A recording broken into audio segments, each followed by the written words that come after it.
It has taken 2 years since I was wrongly dismissed by the Alan Rock administration of the University of Ottawa to bring us to this point, to go to binding arbitration that starts today.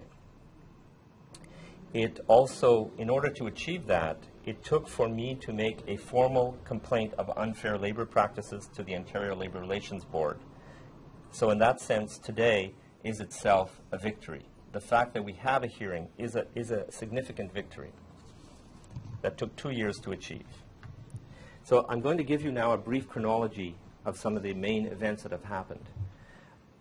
Since well before 2005, I've used my academic freedom, my professional status, to develop and implement better and more relevant teaching in all my courses, while always being subjected to negative constraints and interference from the administration. I won a major arbitration award about the so-called activism course of 2005, in which the arbitrator, Michel Pichet, decided and awarded the fact that all of my teaching methods, everything I had implemented from a pedagogical point of view, and my grading was protected under the purview of my academic freedom.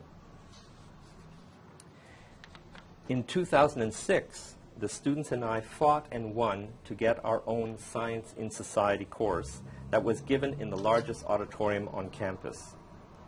It was opposed in every possible way and finally never offered again after 2006. I was disciplined for its content, and that McCarthyism is the topic in part of the present arbitration in relation to that course in 2006.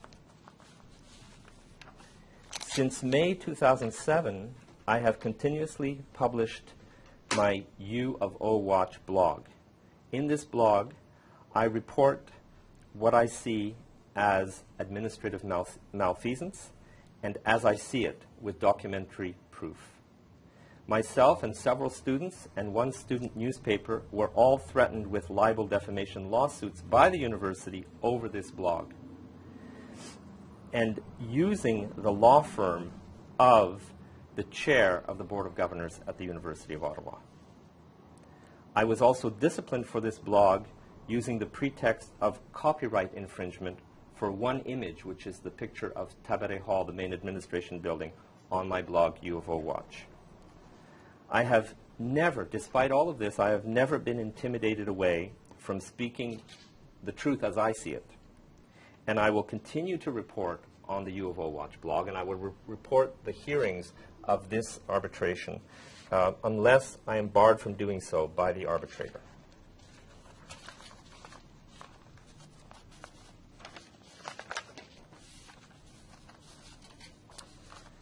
In its efforts to suppress my academic freedom, the university over the years has done the following things.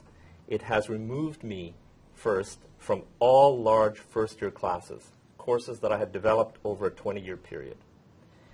It constantly interrogated me and disciplined me for a large array of bogus charges, many of which were embarrassing to the university itself. After the arrival of President Alan Rock, things went very wrong. I was arbitrarily removed from all teaching.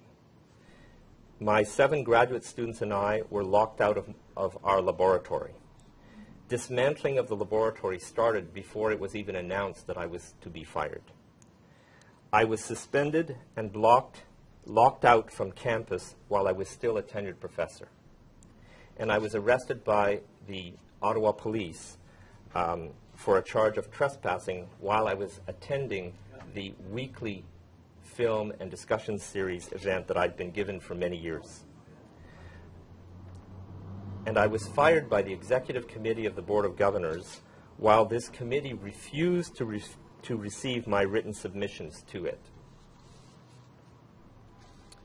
The pretext that was used to fire me was my high grades to 23 students in one advanced physics course. Logic and the facts did not matter in this case. This is what the hearing will show. And it will also show the extent to which my firing was a contrived plan to get rid of a dissident public intellectual.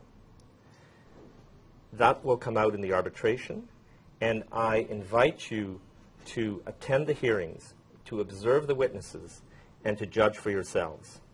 This is Canadian McCarthyism at its worst, and the process will expose this. Thanks.